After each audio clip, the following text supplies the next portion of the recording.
On July 18, 2020, NASA launched a new vessel. 6 astronauts boarded Goliath I and set off to prepare the first human colony on the Moon.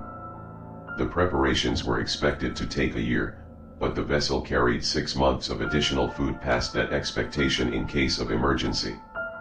Radio communication was possible only on the side of the Moon facing the Earth. The astronauts were told to stay in this area to maintain radio contact. The astronauts had landed on the eastern border of the Serenitatis. This lunar mare was largely covered in basalt and held few craters, making it perfect for colonization. The goal of the astronauts was simple: map the area for colonization and blueprint the construction of buildings. The only real danger on the Moon was meteors striking it, as the Moon was devoid of any atmosphere. An electronic journal of the day's event was to be sent back to NASA, along with any interesting photos or videos. Although, it was to be seen if anything exciting could happen. It was the Moon, after all. The first few months of journals were fairly normal. The astronauts were right on schedule with the predicted progress. They wasted no time to blueprint the area. Everything in a normal town was to be in the future town: a grocery store, a school, a hospital, among other things. Of course, these supplies would need to be sent by other vessels. It wasn't their mission to build anything. Then, on the 17th of September that year, the daily report had not come. It was speculated that it was forgotten, but didn't come the next day either. Radio communication was not successful with the astronauts, and was only met with static. The radio tower was seen as working perfectly. It seemed that the astronauts were simply not within range of it.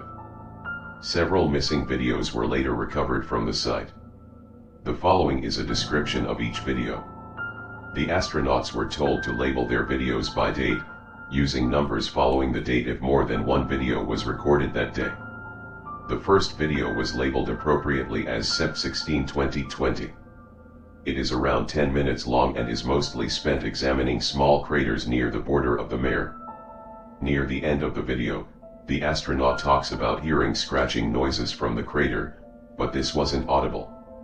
The journal sent to NASA for the 16th of September did not mention this noise. The second video is also labeled appropriately as Sept 17, 2020.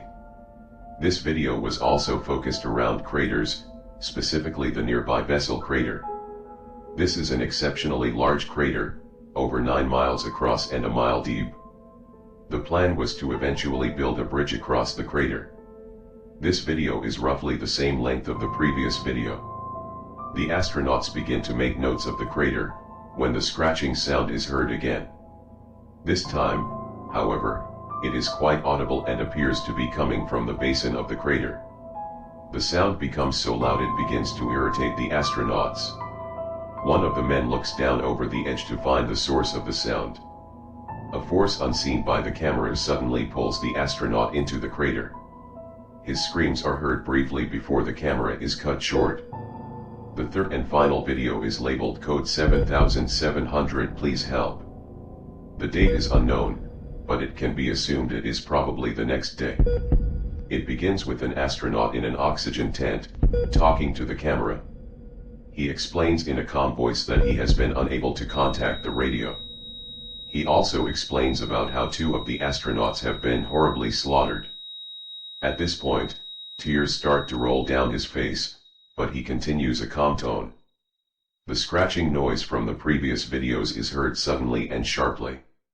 The camera is knocked to an adjacent wall of the tent and we listen to the astronaut pleading, followed by a heavy thump. The man continues to plead and cry out for help, stating that he can't breathe. The camera is completely turned away from the man, so it is not seen what is attacking him. We see blood begin to splatter the adjacent wall. The man continues to scream for help and is now completely bawling. Blood splatters against the wall for a second time against the wall alongside the sound of bones snapping and flesh being torn from them.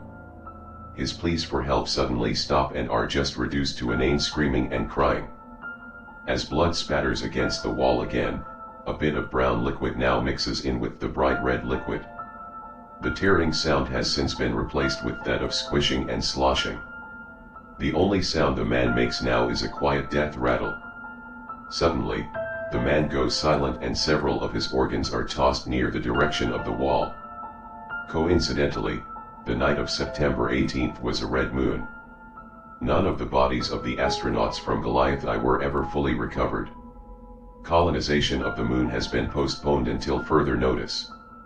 The team sent to investigate the radio communication problems the astronauts were having refused to talk to the public.